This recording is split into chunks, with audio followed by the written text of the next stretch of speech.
그럼 잠시 후에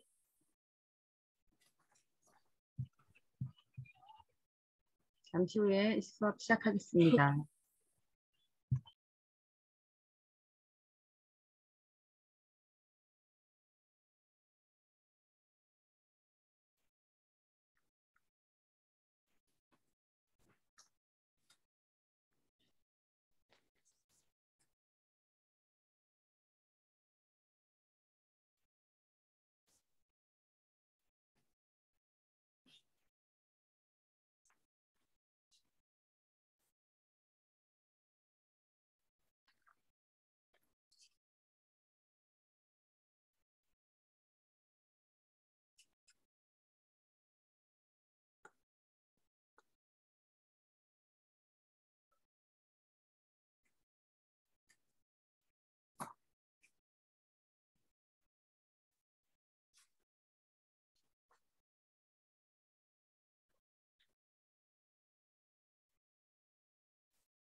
대표님 시작해 주세요. 네. 목소리 잘 들립니까? 네. 드디어 이제 마지막으로 치닫고 있네요. 그죠? 이제 그 15강째인데요. 이제 우리가 이제 구체적으로 이제 직면한 문제들 관련해서 하나하나 이제 이렇게 살펴보는 시간을 갖도록 하겠습니다. 오늘은 이제 기후 이야기예요. 그래서 이제 기후 이야기가 이제 대학 뭐 이런 관련된 것들 좀 살펴볼 텐데요. 일단 자료를 올려드렸는데 다시 또 여기 공유해 드리도록 하겠습니다.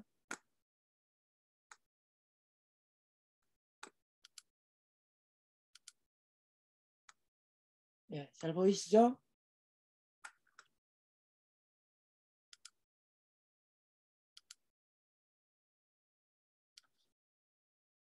네. 관련하여 이제 질문이 있으시면 채팅창으로 좀 올려주시고요. 네.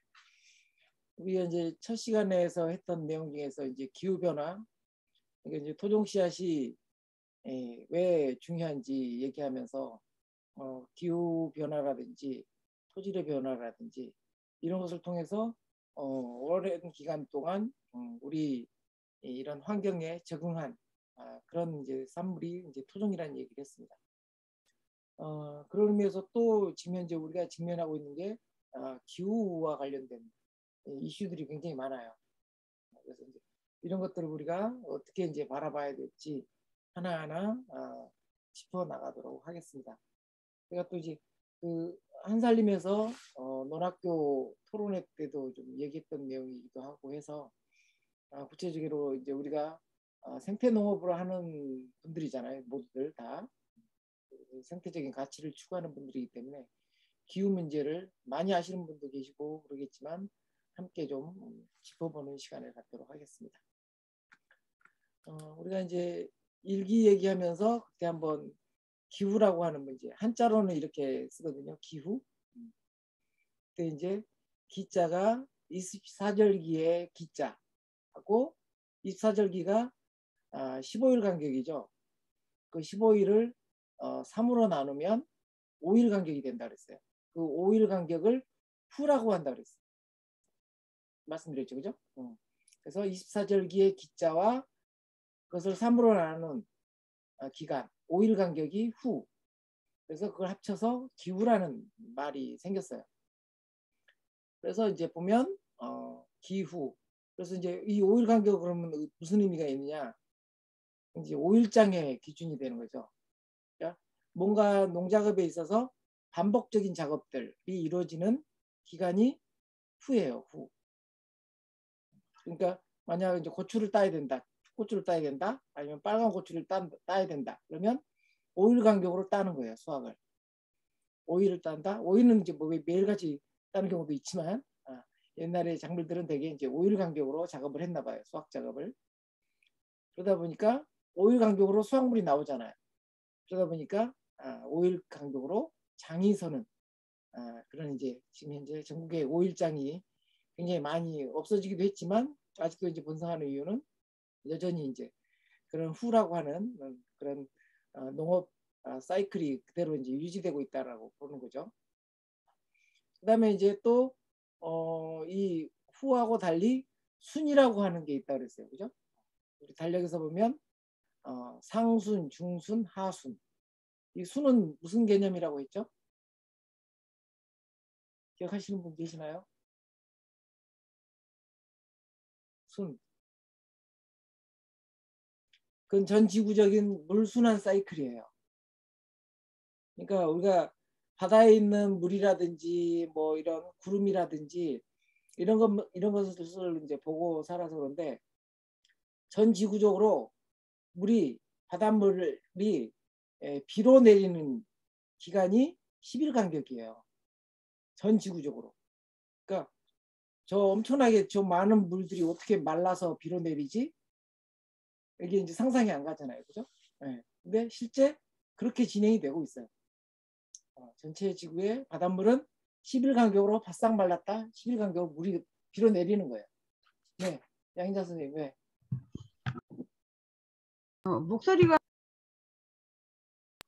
목소리를 좀 키웠으면 좋겠다는 말씀이세요. 갑자기 목소리가 너무 적게 들리신데요. 왜 그러지? 잘 들리나요? 아직도? 저는 잘 들리는데요. 하은이 잘 선생님. 잘 들려요. 잘 네. 들립니다. 그래서 물순환 사이클에 맞춰서 지어진 10일 간격은 순이라고 합니다. 그리고 5월 중순, 5월 하순, 6월 상순 이렇게 이제 순자라고 하는 부분들은 물순환 주기예요. 그래서 이제 10일 정도 돼서 10일 이내에 비가 오지 않았다. 그러면 그것은 가물다라는 기준이 돼요. 가물다는 기준이에요. 10일 이내에 비가 자주 왔다 그러면 너무 이게 비가 자주 온다라는 개념이 되는 거고 그 기준이 10일이에요. 그래서 상순, 중순, 하순의 이제 개념이 순이라는 제목으로 이렇게 되어 있습니다. 그래서 우리가 농업에 있어서 굉장히 뗄래야 뗄 수 없는 게 이제 기후인 거고요. 기후라는 말하고 함께 이제 기상이라는 말을 써요. 기상이라는 것은 우리 이제 일기예보에서 평년 기준 비가 많이 왔다 적게 왔다. 그 평년의 기준이 되는 게 기상입니다. 그래서 기상은 30년 평균이에요. 기상은 30년. 그래서 이제 우리 농진청에 있는 유전자원센터에 계신 박사님들 같은 경우는 토종을 그러면 어떤 기준으로 토종이라고 할 거냐 그때 얘기하는 게 이 기상 기준입니다. 30년 기준. 30년 이상 작물로 치면은 30세대 이상을 계속 심어줘서 우리나라 기후 환경에 적응했다고 한다면 토종이라고 하자. 이렇게 하는 기준이 되는 게 이 기상입니다. 그래서 뭐 기후 변화 또는 뭐 기상 변화 뭐 엄청나게 따로 이렇게 엄청나게 많이 쓰기는 하는데 용어가 헷갈리게 기후하고 기상은 엄격하게 이제 이렇게 개념 규정을 해야 되고요. 그다음에 우리가 흔히 쓰는 순이라든지 아니면 5일장의 개념 5일 이런 것들도 유념해서 좀 기억을 해두시면 좋겠습니다.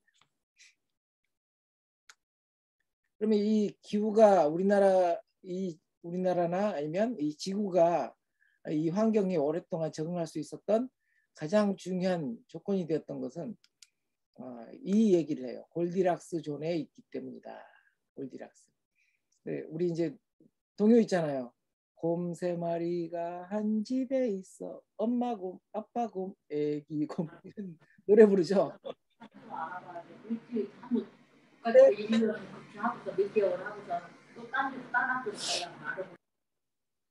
어느 분이 음속을 안 하셔서. 그때 나오는 곰 3마리.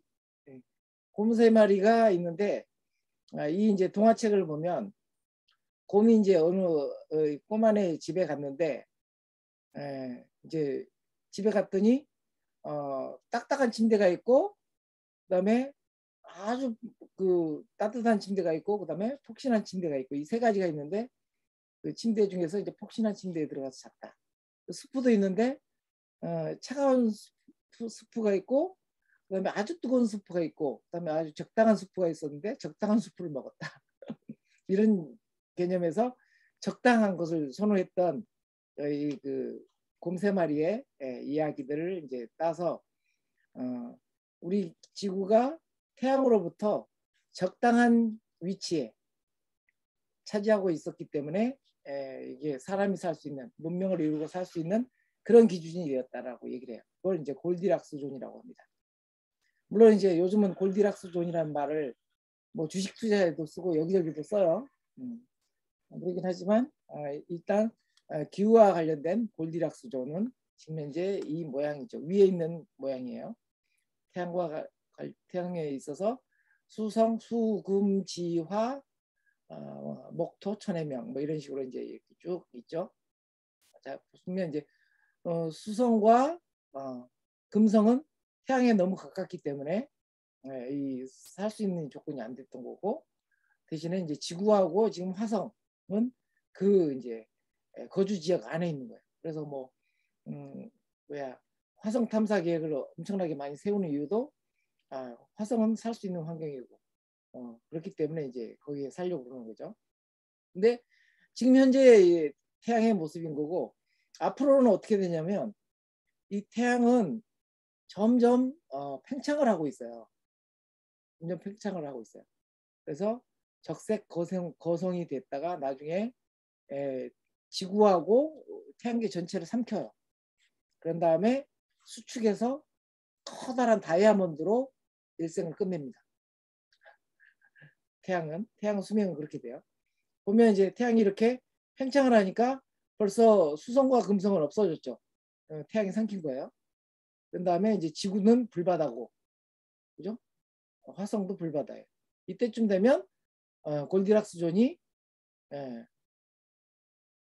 목성하고 토성이 될 거다. 이런 얘기죠. 골디락스 존이. 그래서 이제 점점 인류는 골디락스 존을 따라서 이주해야 되는, 미래에는 이주해야 되는 그런 조건에 처해 있어요. 우리 대에는 안 이루어지지만 정말 인류가 멸망하지 않고 먼 미래까지 산다면 이런 이제 조건에서 이주를 하게 됩니다. 아니면 이제 지구 안에다가 뭐 그야말로 엄청난 기술을 발달시켜서 할 수도 있겠죠. 그렇다 하더라도 이 태양을 막을 수는 없기 때문에, 태양이 결국은 삼키기 때문에 이런 이주 계획을 이제 세우고 있는 겁니다. 자, 그러면 이제 이것들의 이제 이 별들의 하나하나의 모양들을 보면, 우리가 흔히 이제 별이라고 하는 것들은 태양과 같은 것을 별이라고 그러고요. 그다음에 지구처럼 이렇게 태양의 위성으로 있는 애들은 혹성이라고 불러요. 별은 자체적으로 자체 발광하는 애들이 이제 별인 거고요. 그래서 이제 태양계에 혹성이 수금지화, 수성, 금성, 지구, 화성이 있는데, 보면 태양에서 오는 열 에너지를 받죠. 열 에너지를 받게 되면 수성 같은 경우는 163도예요. 163도. 그러니까 온실 효과가 있기 전하고 있은 이후의 온도예요. 그러니까 온실 효과가 없다고 한다면 수성은 163도, 금성은 영하 41도, 지구도 영하 18도예요. 지구도 살 수 있는 환경이 아니죠, 사실은. 그죠? 화성은 영하 64도. 근데 우리가 온실 효과 때문에 지구가 살 수 있는 환경인 거예요. 온실 효과하고 지구 온난화의 개념은 다른 거예요. 온난화는 사실은 죄가 없죠. 이제 온난화 가스에 이제 대해서 얘기할 때 또 나오긴 하겠지만, 수성에는 대기권이 없어요. 그러니까 온난화 가스를 이걸 뭐 할 수 있는 그런 대기층이 거의 없어요. 물론 좀 조금 있긴 이제 하긴 하지만, 그래서 163도, 167도 거의 비슷하죠, 그죠? 온실 효과가 거의 없다고 봐야죠. 금성은 이산화탄소가 96%를 차지해요. 질소도 3.5%를 차지하고, 그러다 보니까 얘네들이 만들어내는 온실 효과가 있어서 온도가 462도까지 올라가요. 엄청나죠. 그러니까 500도 가까이의 온실 효과를 낸 거예요. 이산화탄소하고 질소가. 지구는 반대로 이제 온실 효과가 여기도 나타나긴 하는데 적어도 이제 한 30도 정도, 30도 미만의 온실 효과를 나타내죠. 질소하고 산소 얘네들은 온실가스가 아니거든요. 얘네들은 온실가스가 아니에요. 오히려 이산화탄소하고 수소하고 온실가스의 역할을 하는데 아주 미량이죠. 그러다 보니까 미량의 온실 효과를 내고 있는 겁니다. 그래서 이 온실 효과 때문에 지구가 살 수 있는 조건이 된 거예요. 온실 효과가 없다면 영하 18도니까 엄청나게 힘든 삶이겠죠. 오늘 아침도 영하 13도던데 그것만 가지고도 우리는 춥다 그러는데 그다음에 이제 화성 같은 경우는 우리가 이주하려고 하는 화성 같은 경우는 영하 64도인데 여기도 이제 그 이산화탄소라든지 질소라든지 아르곤 뭐 이런 게 있는데 주로 이제 이산화탄소하고 일산화탄소가 온실 효과를 내요. 그래서 영하 58도. 이것도 온실 효과가 별로 많지 않죠, 그죠? 온실 효과가 많지 않아요. 아무튼 이제 이렇게 온실 효과 덕에 지구는 살고 있는 거고 이 온실 효과들이 이제 작동하는 원리를 보면 이 이제 보면 이게 이제 태양에서 나오는 광선의 모습이에요. X선도 나오고 자외선도 나오고 가시광선, 적외선, 라디오파 뭐 이런 것까지 나와요. 그러면 이제 온실 효과가 있으면 계속 데펴져야 되잖아요. 그죠? 온실 효과가 있으면 그 이산화탄소가 어디로 가버리는 게 아니니까 계속 데펴져야 됨에도 불구하고 그래도 일정한 온도를 이렇게 유지하고 물론 등락이 있긴 하지만 오르고 내림이 있긴 하지만 유지되는 이유가 여기 보면은 이제 적외선의 창, 마이크로파의 창, 라디오파의 창이라고 하는 창이 있어요.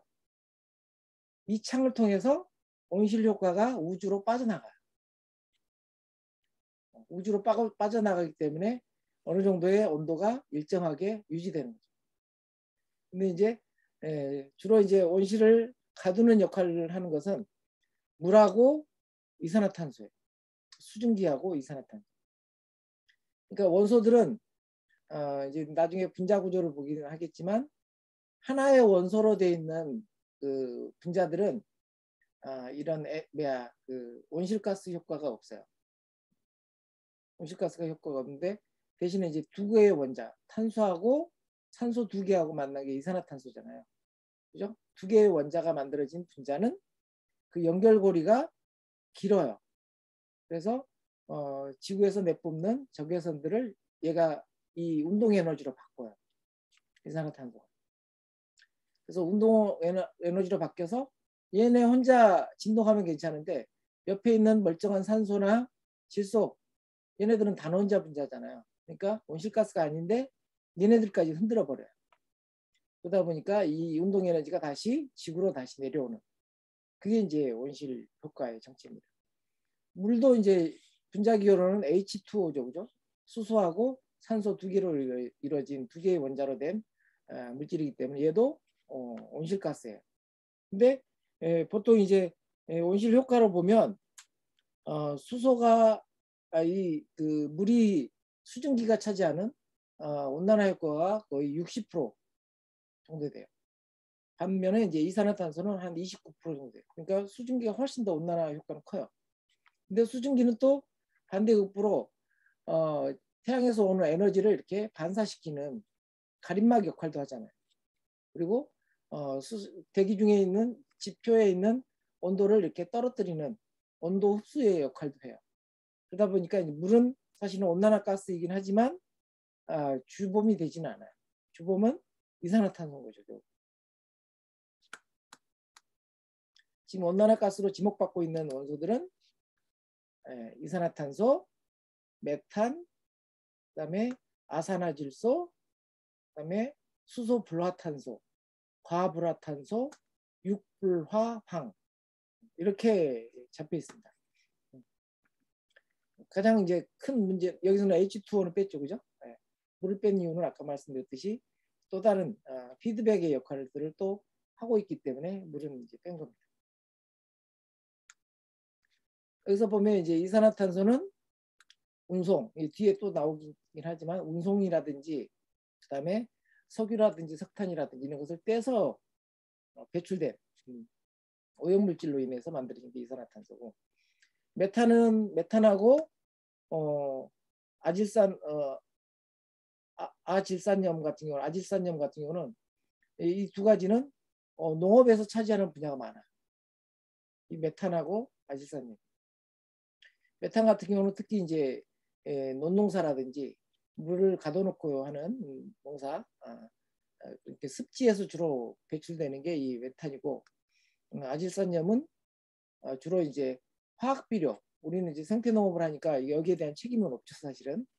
화학 비료를 쓰는 농업에서 배출되는 게 이 아질산염. 그래서 그리고 이제 수소 불화탄소 같은 경우는 여기서 보면 이제 공장에서 만들어지는 거. 그다음에 이제 수소 불화탄소는 냉매 있죠, 냉매. 냉장고라든지 냉동고에 냉매로 쓰는 게 이제 수소 불화탄소예요. 그다음에 이제 과불화탄소 같은 경우는 알루미늄을 생산할 때 배출되는 게 이제 과불화탄소고, 그다음에 육불화황은 마그네슘을 생산할 때 배출되는 가스예요. 그래서 얘네들은 이제 다 똑같이 두 개의 원자로 이루어진 것들이죠. 두 개. 이건 이제 세 개. 수소 불화탄소는 세 개의 원소. 그다음에 과불화탄소도 세 개의 원소. 그다음에 육불화황은 두 개의 원소. 이런 식으로 두 개의 원소로 이루어진 애들은 온실 가스로 지목받고 있습니다. 근데 이제 보면 수증기는 이제 뺐죠, 그죠? 가장 이제 문제가 되는 게 이 온실가스의 수명이에요. 온실가스의 수명이 짧으면 별로 문제가 안 되는데, 보면 이제 메탄이 12년으로 굉장히 짧아요. 그러니까 논농사에서 습지에서 배출되는 메탄의 수명은 12년이면 없어져요. 수명이 12년밖에 안 돼요. 근데 이제 반면에 화학 비료로 농사 짓는 데에서 배출되는 아산화질소는 수명이 114년. 그러니까 114년 동안 안 죽어요. 얘네들이 없어지질 않아요. 분해가 되지 않아요. 이산화탄소는 200년이에요. 200년. 가장 길죠. 그래서 구성 비율도 크긴 하지만 이 수명이 긴 것 때문에 온난화가스의 주범은 이산화탄소가 되는 겁니다. 그래서 이제 이산화탄소의 이런 수명을 이제 방사능 반감기하고 비유를 많이 해요. 그러니까 이제 우리 원자력 발전소라든지 이런 데서 핵이 누출돼서 방사선이 나오면 이 방사능 물질들이 이제 반감기를 거쳐서 이제 소멸되는 게 거의 이산화탄소만큼의 수명을 갖는다라고 이제 얘기를 하고 있죠. 그래서 이산화탄소는 방사능에 비유하는 이제 기후학자들이 굉장히 많습니다.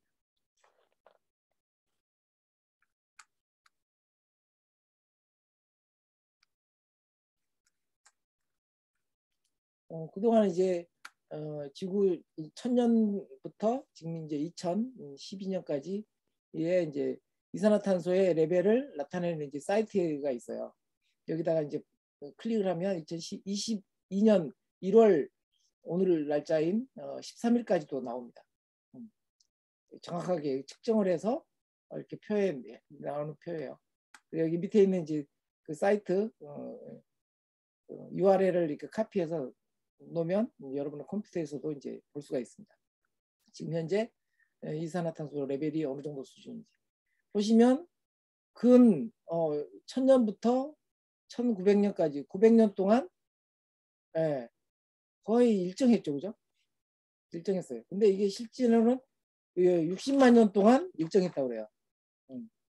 60만 년 동안, 65만 년 동안 CO2의 수준이 180에서 300 ppm. 이게 이제 ppm 기준이에요. 여기 숫자가. ppm은 이제 300 ppm이면 퍼센트로 치면 0.03%예요. 0.03%. 이 300% 수준에서 왔다 갔다 했다는 거예요. 65만 년 동안. 근데 그 범위를 벗어난 게 근 몇 년 동안이죠?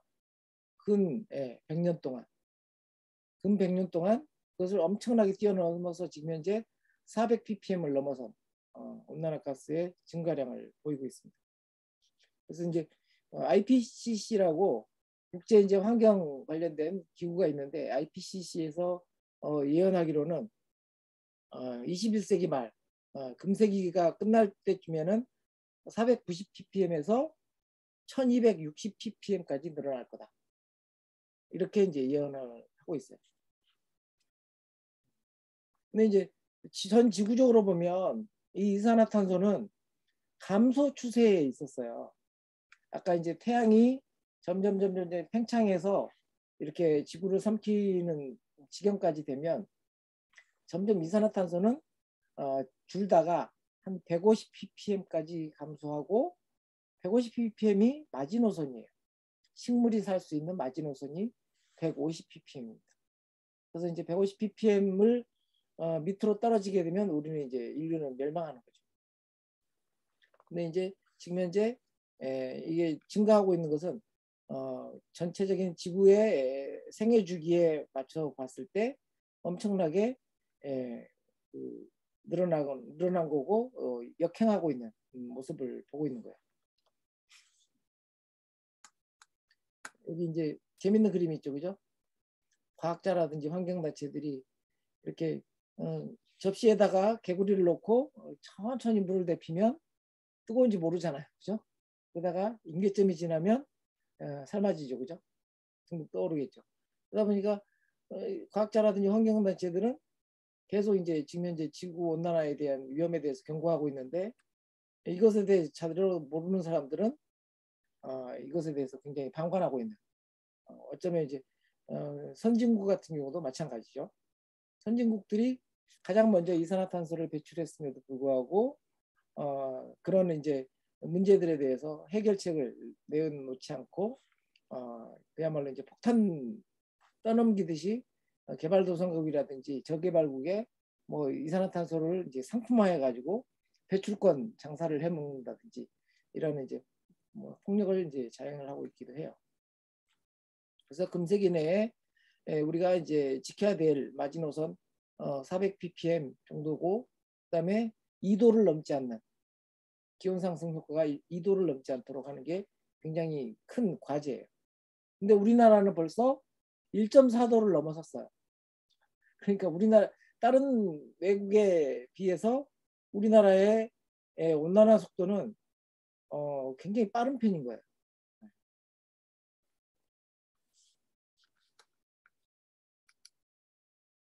자, 이제 온실 효과들 보면 이렇게 이제 그림으로 이제 보여주면 이렇게 태양에서 오는 복사 에너지라고 그래요, 보통. 그러니까 영하 273도 보다 높은 온도에서는 뭐든지 이렇게 전자기파를 방출하는데 그걸 이제 복사 에너지라고 그래요. 태양도 이제 엄청나게 큰 뜨거운 온도를 자랑하고 있기 때문에 얘네들은 이제 복사 에너지를 내는 거고, 지구 표면도 뭐 15도다 20도다 이러면 표면 온도가 영하 273도보다는 엄청나게 높은 온도잖아요. 그러다 보니까 지구도 마찬가지로 복사 에너지를 내요. 근데 이제 이런 지구가 내는 복사 에너지를 이 대기권에 있는 이런 온난화가스라든지 이런 것에 의해서 붙잡혀서 다시 지구로 되돌려지는 이런 현상이 이제 온실 효과이고, 그래서 이제 이런 온실 효과에 대한 대응들이 이제 강구되고 있는 겁니다. 그래서 이제 낙원을 우리가 만들 것이냐, 아니면 이렇게 지옥을 만들 것이냐, 이게 이제 우리의 활동에 이제 달려 있다는 얘기죠. 지구 전체적으로는 5번의 대멸종이 있었어요.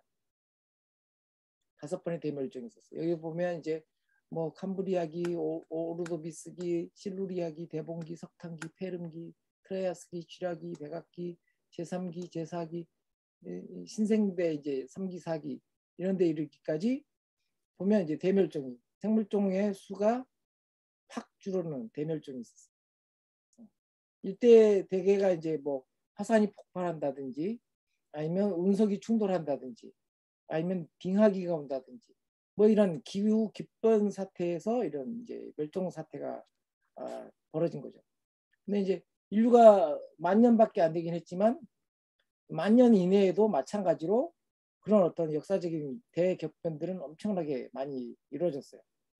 그래서 이제 우리가 흔히 이제 조선시대 때 그 성군으로 일컫는 세종대왕 그다음에 영종조 시대 이때는 대개가 기후가 굉장히 온난하고 풍년이었던 때가 많았어요. 네. 그러니까 단순히 그 성군 정치를 하는 것도 있지만 민심이 평온하고 그러려면 이제 기후가 그걸 담당했다는 거죠. 그다음에 이제 중국 왕조의 역사하고 요즘 이제 기후를 이렇게 옛날에 기후가 어땠는지를 다 하나하나 다시 이제 지질사 또는 기후사를 이렇게 다시 이제 뒤집어서 이렇게 볼 수가 있거든요. 그래서 뭐 천 몇 년도 며칠에 기온이 몇 도였는 것까지도 요즘은 과학적으로 다 밝혀내요.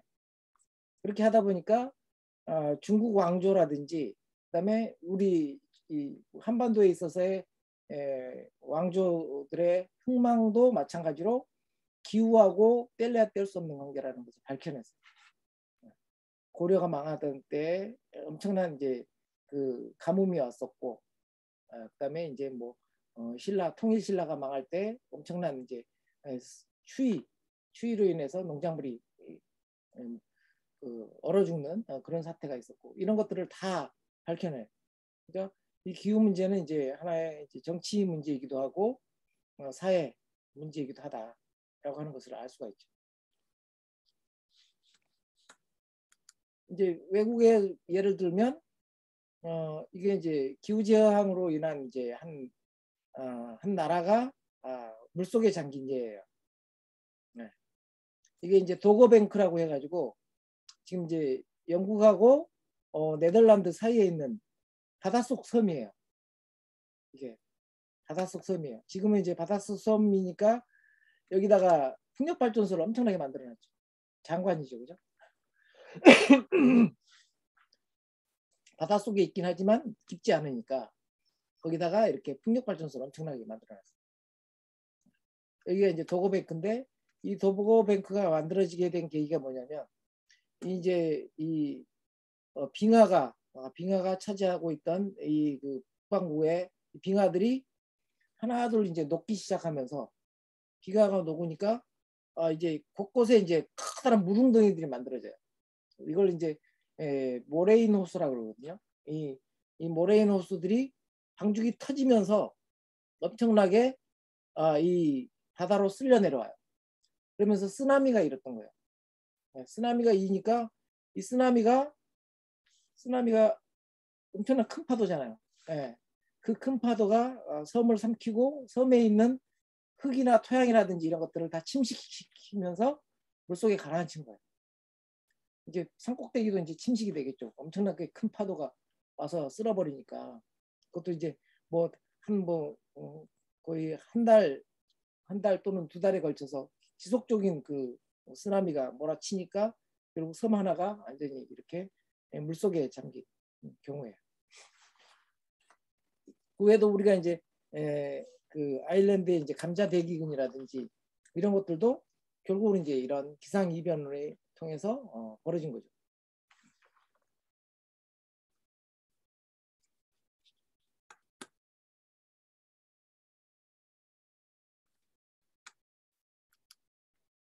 그다음에 이제 그 바다의 경우도 열소금 이제 해양순환이라고 그래가지고 이렇게 바닷물이 뜨거운 물들이 이렇게 식혀지는 순환고리를 내요.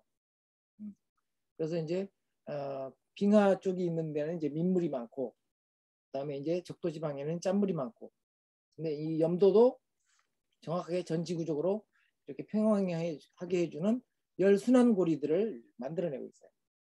그러니까 의외로 열 같은 경우는 뭐 이제 열을 가두는 그리고 이산화탄소를 가두는 효과가 많은 게 이 바다 생태계인데 이 바다 생태계가 열을 이렇게 흡수해 준 흡수해주고 그다음에 이산화탄소를 흡수해야 되는데 바닷물이 뜨거워지면 바닷물이 이제 이게 뜨거워지면 이산화탄소를 흡수를 하지 못해요. 우리 이제 코카콜라라든지 이게 이제 탄산수잖아요. 이런 탄산수들은 시원해야 탄산가스가 안에 물에 녹죠. 코카콜라를 한번 끓여보세요. 그럼 이산화탄소는 다 물속에서 달아나죠. 그죠? 이런 것처럼 바닷물이 뜨거워지면서 이산화탄소가 용해되지를 못해요.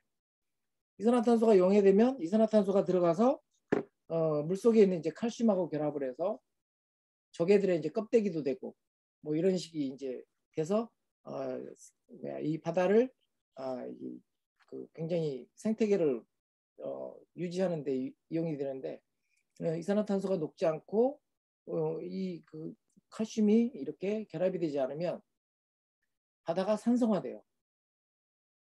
바다가 산성화되면 뭐 이제 피해가 이제 엄청나죠. 굉장히 이제 산화되면서 산성화되면서 뭐 산호가 이제 백화 현상이 난다든지 뭐 이런 식으로 하면서 지구의 기후를 어느 정도 일정하게 유지하는 그런 역할들을 이제 못하게 될 가능성이 많아집니다. 그러니까 우리가 생명체들이 물이 70%잖아요, 그죠? 지구도 물이 70%고, 예.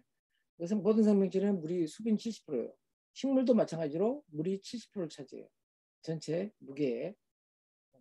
그 물이 이제 중요한 이유는 물은 0도에서 얼고 100도에서 끓잖아요. 그죠? 그만큼 굉장히 넓은 바운더리 안에서 유지할 수 있는 항상성을 유지할 수 있는 그런 기능을 하고 있는 게 물이라고 하는 액체예요. 그래서 이제 생명이 물에 이제 깃들어서 이렇게 살 수가 있게 되었던 거죠.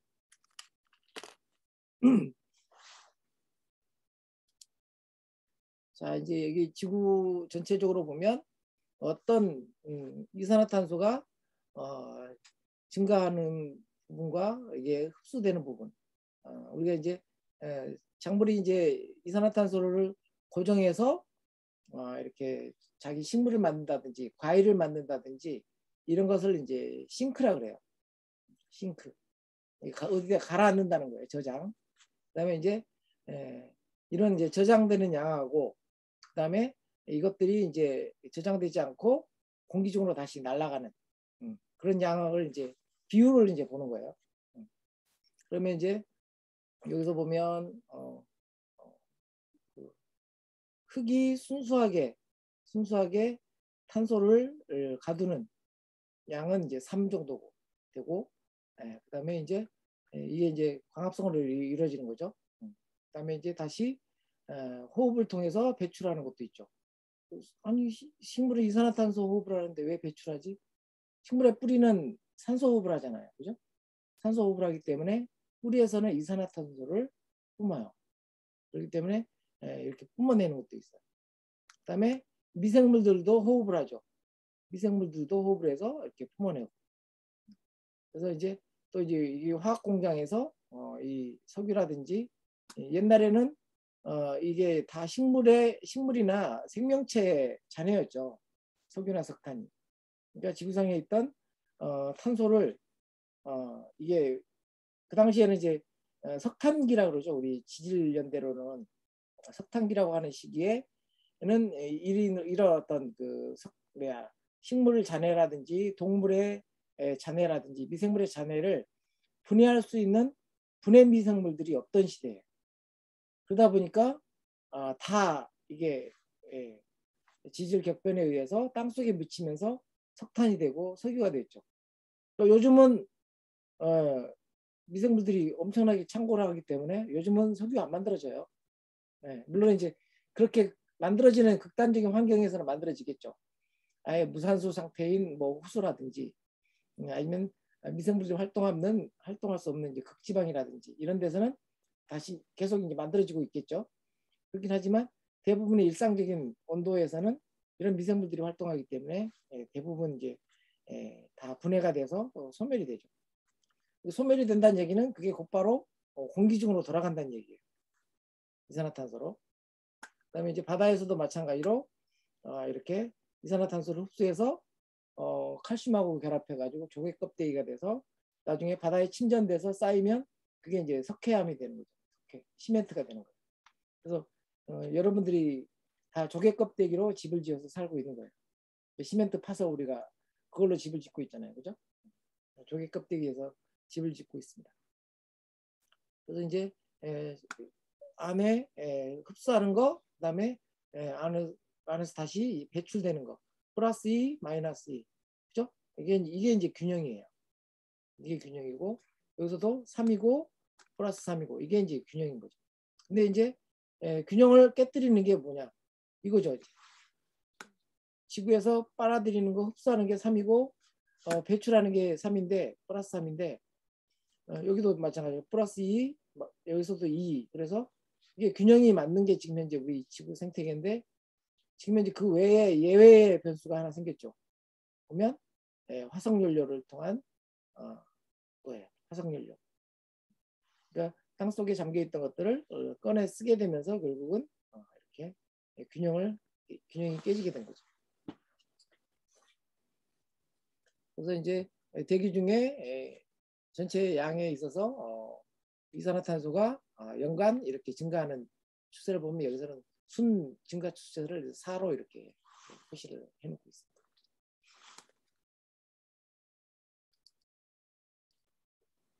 그러면 이제 이산화탄소가 메탄이 아산화질소가 어느 분야에서 이렇게 많이 나오고 있는지에 대한 거예요.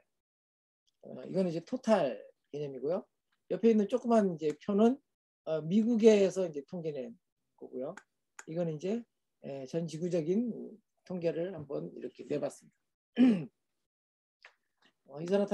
이산화탄소, 메탄, 아산화질소는 대개가 이렇게 산업에서 온난화가스 전체가 토탈로 이렇게 가장 많이 배출되는 데는 발전소예요. 발전소가 가장 크죠. 우리 이제 화학 발전소죠. 화력 발전소죠. 화력 발전소. 우리 알게 모르게 화력 발전소가 우리 생활 주변에도 굉장히 많이 들어와 있죠. 뭐죠? 지역 난방공사 뭐 이래가지고 그 굴뚝 세워놓고 우리 지역에서 나오는 쓰레기들을 태워서 발전을 하고 있잖아요. 우리 주변에 굉장히 많습니다. 발전소가. 커다란 발전소가 아니죠. 그죠? 그다음에 이제 공장을 돌리면서 나오는 게 16.8%고 그다음에 이제 교통 운송 수단에서 14%. 그다음에 농업 및 부산물에서 12.5%가 나와요. 근데 농업 및 부산물에서 나오는 12.5를 보면 이산화탄소가 아니에요. 여기서 보시면 밑에 이산화탄소에는 농업 분야가 없죠. 그죠? 농업 분야에 연두색이 없어요. 그러니까 농업 및 부산물에서 나오는 것은 순수하게 메탄하고 아산화질소라는 거. 아산화질소에서 나오는 거예요. 그다음에 이제 화석연료를 가공한다든지 뭐 플라스틱, 그죠? 플라스틱을 만든다든지 뭐 이런 것들, 이런 공정에서 만들어지는 게 이산화탄소, 온난화가스가 11.3%. 그다음에 우리가 이제 생활하면서 집에서 이제 뭐 주방기구 태우고 뭐 가스 태우고 프로판가스 태우고 그리고 이제 상업지구에서 뭐 이렇게 만들어지는 게 10.3%. 그다음에 토양 활용 및 이제 바이오매스, 그러니까 이제 밭에서 논둑 태우기라든지 뭐 이런 것들, 그다음에 토양 안에서 이 배출되는 그때는 이제 아산화질소겠죠. 토양에서 나오는 것들, 아산화질소라든지 뭐 이런 것들을 통해서 이제 10.10%가 배출되고 가장 적게는 이제 쓰레기 소각장 뭐 이런 데서 이제 3.4% 이렇게 배출됩니다. 그래서 이산화탄소는 농업 분야에는 없고 메탄에서는 40%예요. 나중에 이제 메탄이 구체적으로 어디에서 나오는지를 확인할 텐데 농업에서는 주로 이제 논농사, 그러니까 물에 항상 잠겨 있는 지역은 메탄가스가 나와요. 그러니까 우리가 고래실론이라 그래가지고 물에 항상 잠겨 있으면 좋은 논이다 이렇게 하는데 사실은 이제 메탄가스의 문제를 안고 있는 거고요. 그다음에 또 농업에서 가장 논농사보다 훨씬 더 많이 배출하는 데가 축산. 그러니까 이제 소라든지 얘네들이 트림하면 나오는 것도 이제 메탄가스거든요. 그다음에 이제 축산 분뇨, 축산 분뇨를 통해서 배출되는 이런 게 이제 주로 메탄입니다. 그다음에 이제 아산화질소는 아까 말씀드렸듯이 화학 비료를 통해서 이렇게 농사를 짓게 되면 화학 비료가 작물에 의해서 이렇게 흡수가 되면 좋은데 흡수되지 않고 남은 그런 비료끼들이 이제 그 토양에서 비독충이라든지 뭐 이런 걸 형성했다가 나중에 지하수를 통해서 흘러내려가서 이제 바다로 스며들면 거기에 이제 각각의 곳곳에 있는 애들이 이제 탈질 박테리아라고 하는 박테리아들이 역할을 해요. 그래서 아산화질소 형태로 가스로 배출을 하게 됩니다. 그래서 이제 우리가 이제 퇴비라든지 유기질, 거름 이런 걸 통해서 농사지어야 하는 이유가 농업에서는 이 아산화질소의 문제를 극복하기 위한 이제 방안의 하나라고 보시면 됩니다.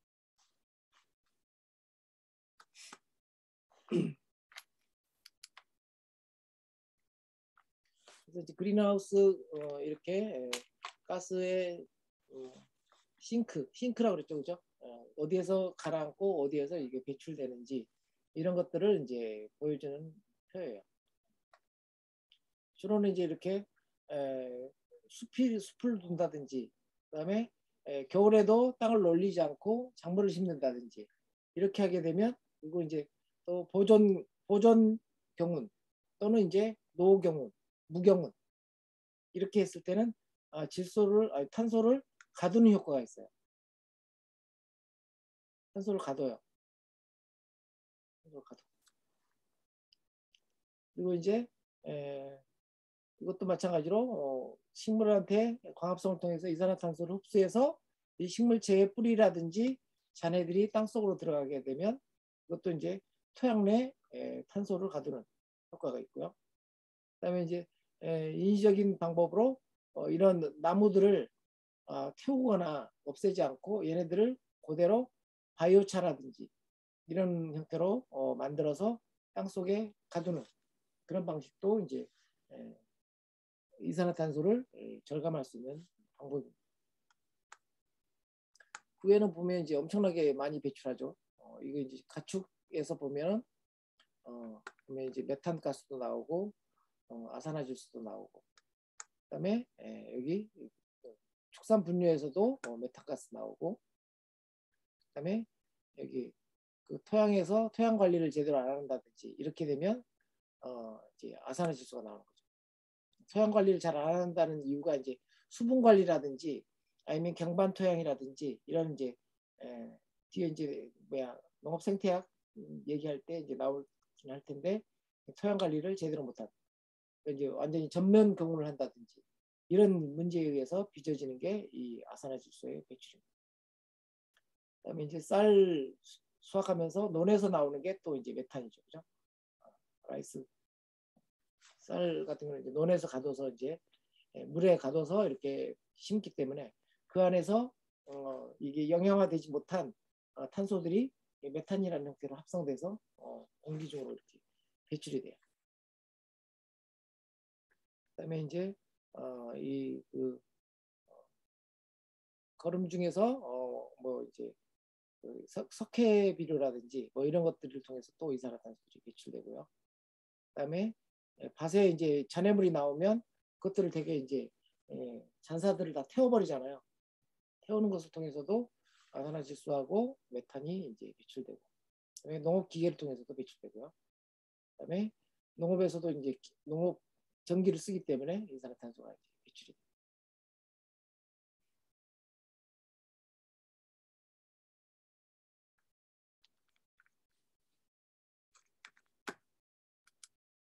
이제 하나하나 이제 메탄하고 아산화질소가 배출되는 이제 사이클이에요. 그러니까 밑으로 이제 화살표가 되어 있는 것들은 적어도 이제 지구에서 이제 흡수하려고 하는 싱크라고 한다면 이제 빨간색으로 이제 또는 이제 하늘색으로 위로 올라가는 애들은 배출되는 거예요. 배출. 그래서 이제 가장 많이 이제 흡수하는 것을 보면 이제 바다죠, 바다. 메탄 같은 경우 바다에서 가장 많이 배출해요.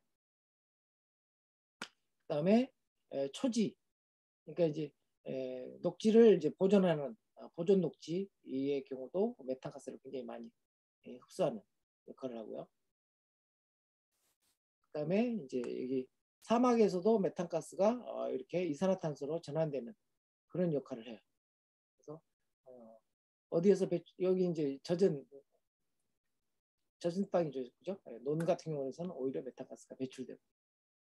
그래서 이제 이런 어떤 배출과 그다음에 이제 잡아두는 그런 이제 순환고리에서 우리가 어떤 이제 농사를 지어야 될지, 어떤 방법을 써야 될지 이런 것들을 이제 고민해야 되는 겁니다.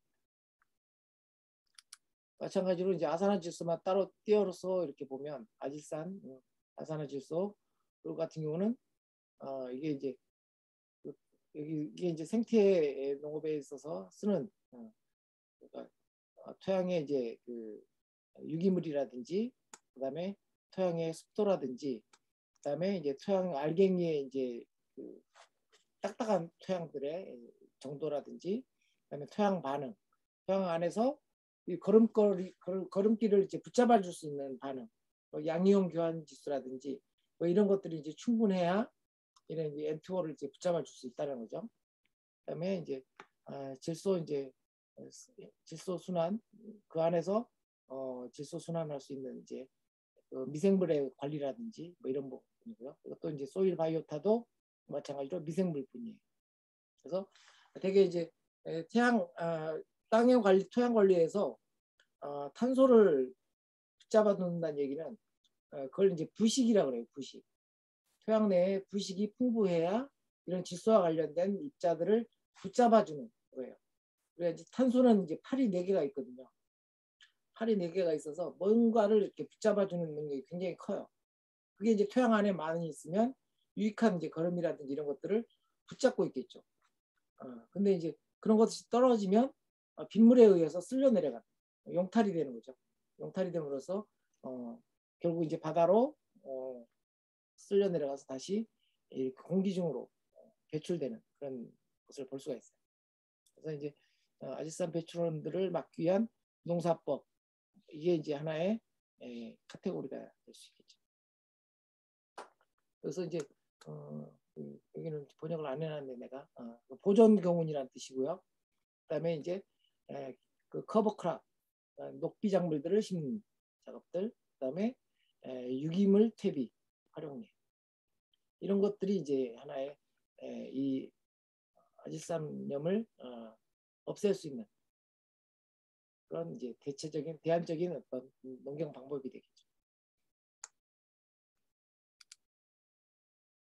그다음에 이제 이런 그 온난화 가스 관련된 것뿐만 아니라 사실은 이제 기후 변화에 대한 대응하는 농업 이것도 이제 굉장히 중요한데 우리가 이제 주로 기후 변화라든지 이런 것을 얘기할 때는 여기서 이제 광범위한 분야의 이제 기후예요. 이제 마크로 클라이밋 그러니까 이제 대기후라고 그러죠. 대기후는 이제 기후 변화의 문제인 거고 농업에 있어서의 문제는 가장 소소한 마이크로 클라이밋 그래서 미기후라고 그래요. 미기후 농업 기상이라고도 하고 그래서 이제 이런 이제 여러분들이 이제 해보셨을 거예요. 이제 우리가 울타리를 바람이 많이 부는 그런 이제 땅이다. 그러면 나무를 빼곡하게 이렇게 심어서 방풍림이라고 하면 방풍림이라고 해서 빼곡하게 심어놓는 거하고 드문드문 심어놓는 거하고 어느 게 바람을 막는 효과가 클까요? 빼곡하게 심어놓는 게 바람을 잘 막을까요? 아니면 드문드문 심어놓는 게 바람을 잘 막을까요?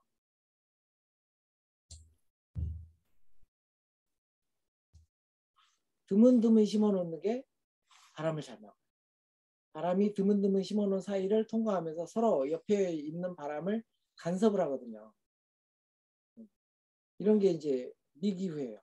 그다음에 일항의 방향을 겨울철에는 남북으로 만들고 그다음에 여름철 봄농사 가을농사에는 동서방향으로 일항을 만들고 이러므로써 햇빛의 방향이라든지 일항에 고루 햇빛이 들게 하는 그런 것들 하나하나가 미기후예요. 그러니까 농업 같은 경우는 이렇게 미세기상을 굉장히 많이 활용하는 농사를 해요.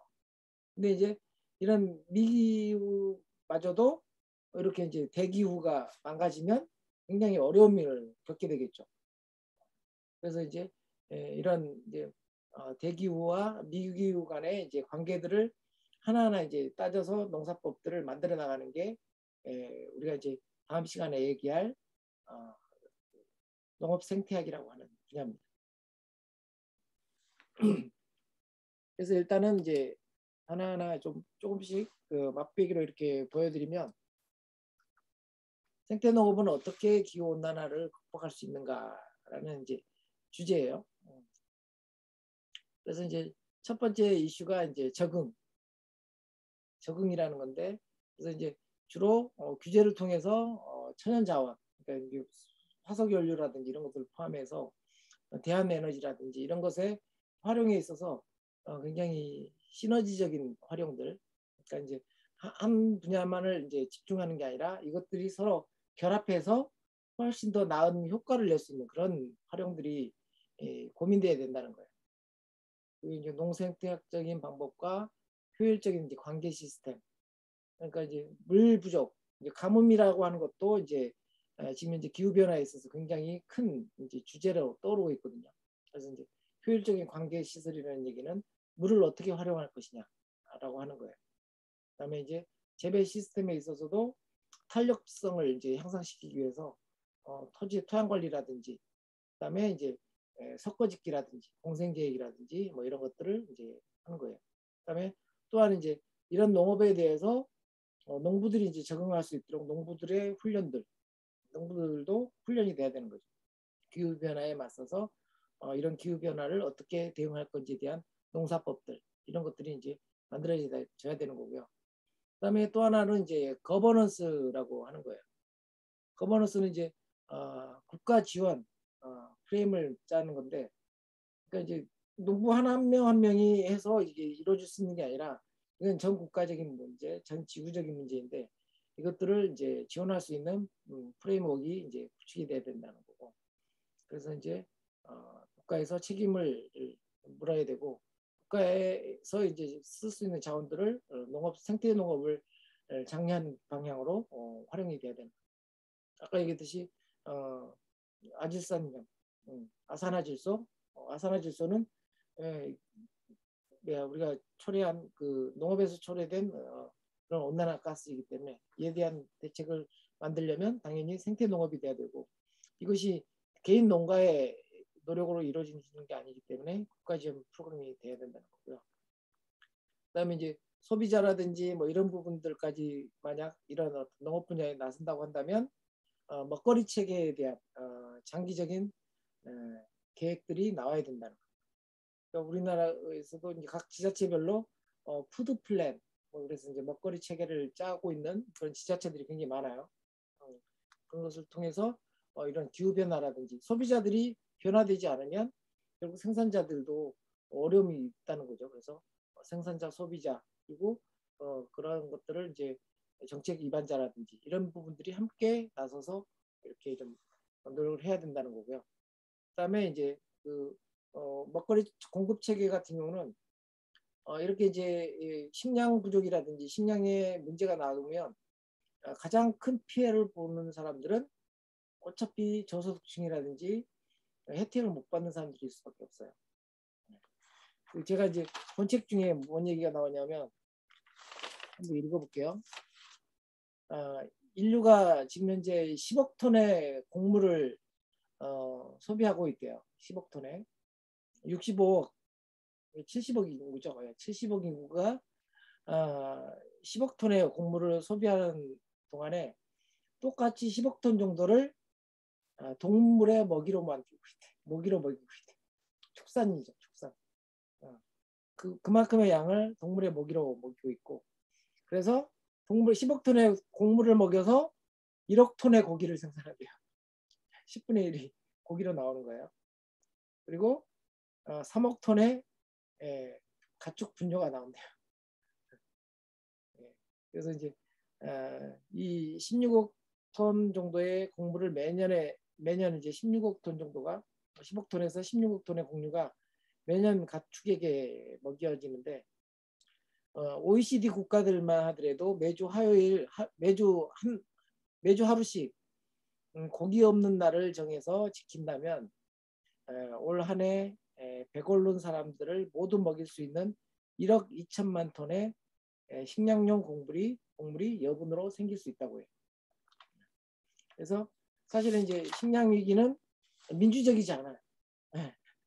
민주적이지 않고 또 그 부유를 엄청나게 따지게 되고 기후의 문제는 굉장히 열악한 계층에게 있어서는 먹거리 접근권에 대한 굉장히 제한이 굉장히 많이 주어지는 게 이 기후 위기예요. 중세 시대 때 유럽에 이렇게 마녀 사냥이 있었잖아요. 마녀 사냥이 있었던 게 그때가 이제 소빙하기였거든요. 그러니까 농사가 안 돼. 누군가의 희생양이 필요했던 거예요. 그 희생양들이 그 과부들이었어요. 과부들을 이렇게 이제 살해하는 이제 마녀 사냥들을 했던 거죠.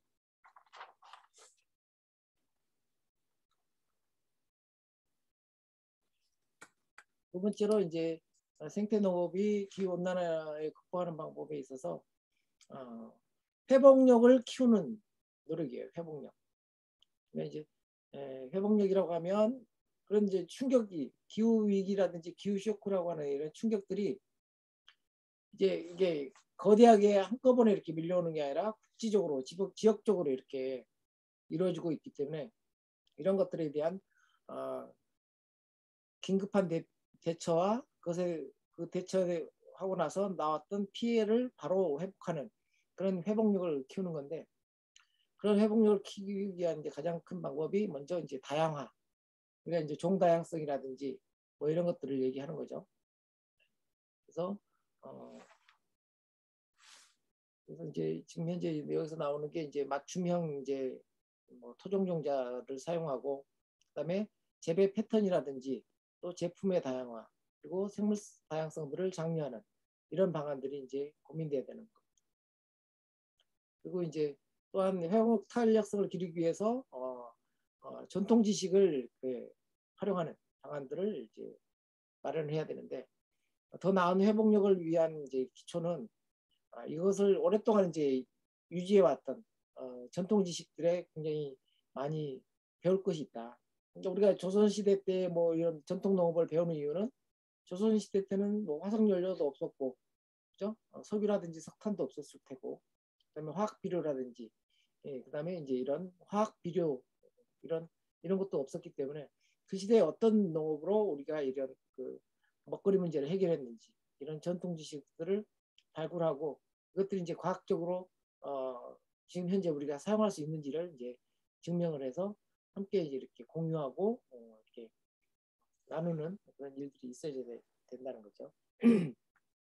그리고 이제 국지적인 허리케인이라든지 가뭄이라든지 홍수와 같은 극단적인 어떤 개별 사건은 이미 지금 현재 엄청나게 벌어지고 있죠. 캘리포니아 같은 경우는 계속 불이 나고 그다음에 이제 가뭄이 오고 이 악순환이 계속 이제 이어지고 있는데 이런 것들은 이제 어느 지역에서 어떻게 나올지 몰라요.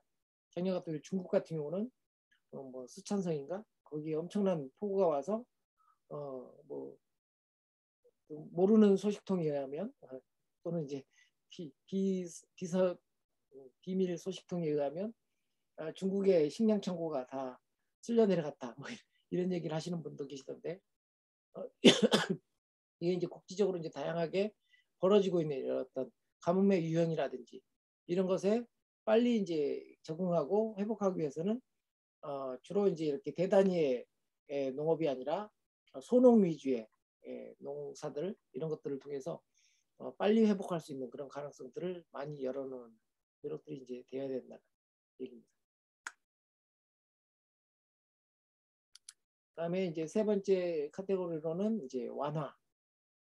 그다음에 이제 거기서 이제 효율성과 균형을 보면 또는 이거는 이제 완화라는 얘기는 농업이 기후에 미치는 영향 이것을 이제 완화시키기 위해서 우리도 나서야 된다는 거죠. 사실은 농업은 이산화탄소를 수확하는 그런 이제 산업이잖아요. 그럼에도 불구하고 억울한 측면이 있죠. 농업도 이렇게 온난화가스를 배출하고 있잖아요.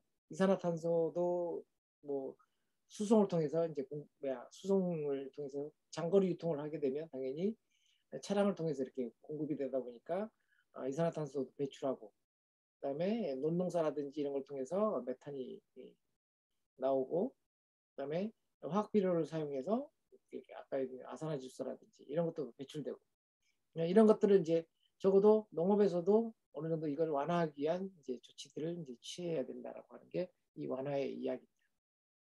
그래서 이제 생물학적인 방제로 이제 합성 비료라든지 살충제 이런 것을 사용을 감소시키고 아예 이제 금지하는 그런 것들이 돼서 기후 온난화 물질이 배출되지 않도록 해야 한다는 거고요. 그다음에 이제 재활용, 버리지 않고 재활용하는 농산물의 부산물들 이런 것들을 이제 퇴비하거나 이렇게 해서 이것들이 땅속으로 다시 돌려져서 이게 바이오가스라든지 이런 형태로도 다시 활용될 수 있도록 하는 것이 이제 농업에서 최소한의 어떤 온난화 대비한 어떤 전략이다 이렇게 얘기를 하고 있습니다.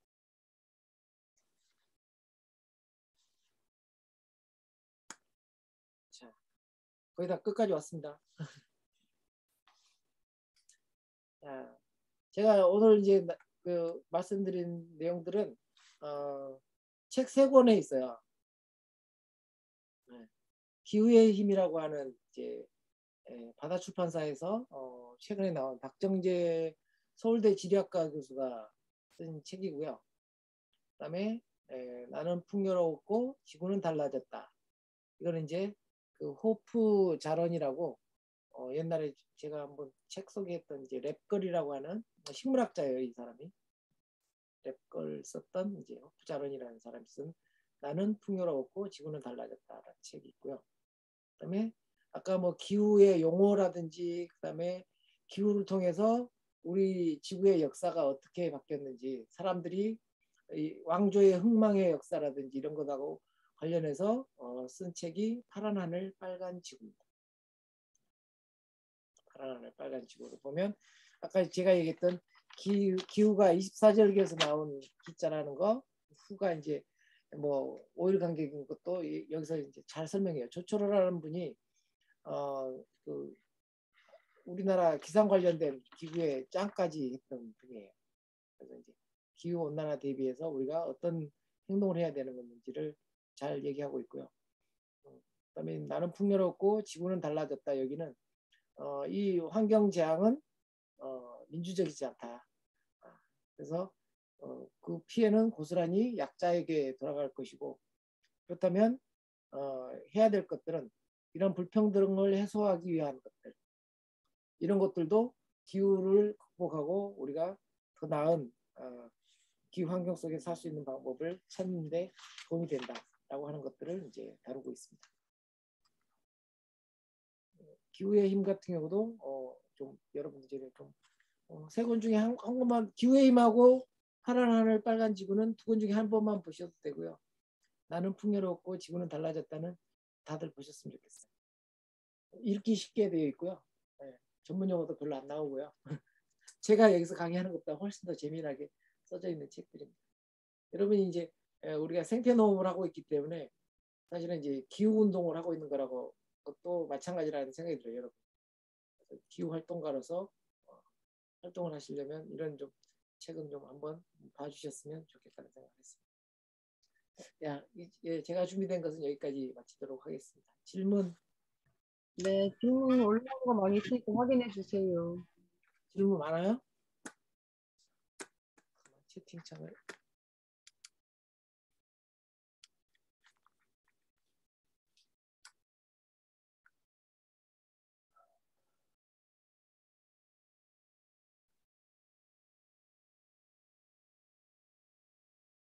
네, 억년이 아니고 100만 년이라고요. 네. 알겠습니다. 우리 홍순덕 님이 그 전공이에요. 이 지지를 관련해서. 나무를 빼곡히 심으면 바람을 완전히 차단하는 게 아니고요. 나무가 부러집니다. 네. 그리고 뛰어넘어서 이게 우리 팬 효과 있잖아요. 그 팬 현상하고 똑같이 이렇게 오히려 바람이 더 세져요. 네. 그래서 나무를 빼고 심는 게 아니라 우리 동네 바닷가 같은 경우나 이런 데 보면 꼭 방풍림 있잖아요. 마을 숲이 하나 조성돼 있죠. 그리고 우리 홍승덕님이 홍천에 그 기농학교 있는데 앞에도 마을 숲이 하나 있는데 거기 보면 나무들이 그렇게 빼곡하지는 않아요. 바람이 다 솔솔 빠져나가죠. 그럼에도 불구하고 서로 바람이 빠져나가면서 그 바람이 간섭하는 효과 때문에 훨씬 더 방풍 효과가 더 큽니다. 2020년에는 우리나라에 오랫동안 비가 와서 참깨 농사가 특히 망했는데요. 2021년 작년 우리나라의 기후 또는 날씨 변동 때문에 특히 작황이 좋지 않았던 대표적인 작물들과 예상보다 작황이 훨씬 좋았던 작물들이 있었다면 어떤 것들이었는지 알고 싶습니다. 어렵네요. 그건 이제 농가들마다 조금씩 달라서 우리 그 권태웅님은 콩농사 망했고 다들 달라서. 근데 작년에는 대신에 이제 우리나라 같은 경우는 날씨가 굉장히 많이 도와줬던 것 같아요. 특별하게는 그러니까 이제 그 날씨 추위도 일찍 찾아오지 않아서 서리태 농사도 2020년도는 2020년도는 서리태 농사 망했다는 사람들이 많았는데 작년에는 서리태 농사 잘 됐다는 사람들이 워낙 많아서 서리태 값이 엄청 싸요. 네. 그런 걸 봐서는 특별한 작물은 없었던 것 같아요. 대신에 이제 그 중국에서 이제 비가 많이 오고 중국발 이제 서풍들 때문에 벼농사에서는 일반적으로 좀 도열병이라든지 이런 것이 와서 좀 일부 피해를 본 농가들이 좀 남부지방에는 많았던 것 같고요. 그다음에 북한에서는 콩으로 인조고기를 만들어 먹는다는데 우리나라에도 있죠. 그 베지푸드 우리나라에도 있습니다. 그 삼익식품인가? 아무튼 쪽에서 콩으로 인조고기 많이 만들어 먹습니다. 논에서 태양광 발전하는 건 생태적으로 옳은가요? 글쎄요. 그건 이제 좀 요즘 이제 논농사 짓는 사람들이 하나둘 줄고 이제 산 같은 경우도 좀 태양광 발전을 많이 이렇게 하는 식으로 돌아서는데요. 일단 뭐 대체 에너지를 만드는 측면에서는 굉장히 좋다고 생각을 하고요. 대신 이제 생태적인 가치는 좀 여러 가지로 따져봐야 될 것 같아요. 논이 가지고 있는 또 지하수 함양의 효과라든지 뭐 이런 여러 가지 효과들이 또 있으니까 생태적으로 한번 다각적으로 따져봐야 될 것 같습니다. 다른 질문 없으세요?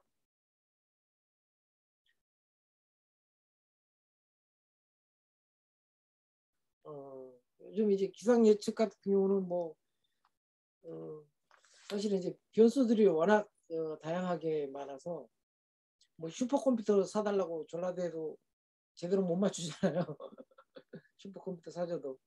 근데 이제 요즘은 이제 기상 예측을 일주일에서 10일 간격으로 이렇게 하는데 저 같은 경우는 이제 그 유튜브 채널에서 일기예보 하시는 분이 계세요.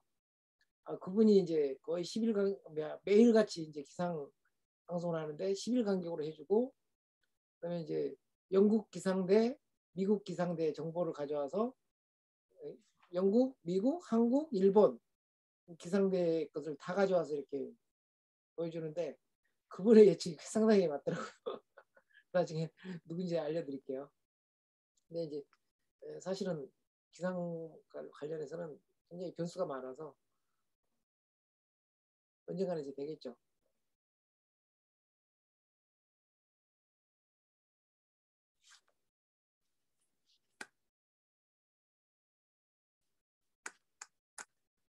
다른 질문 없으시면 일찍 끝났는데 좋은가요? 일찍 끝나서? 네. 네, 오늘 일찍 끝나서 감사합니다.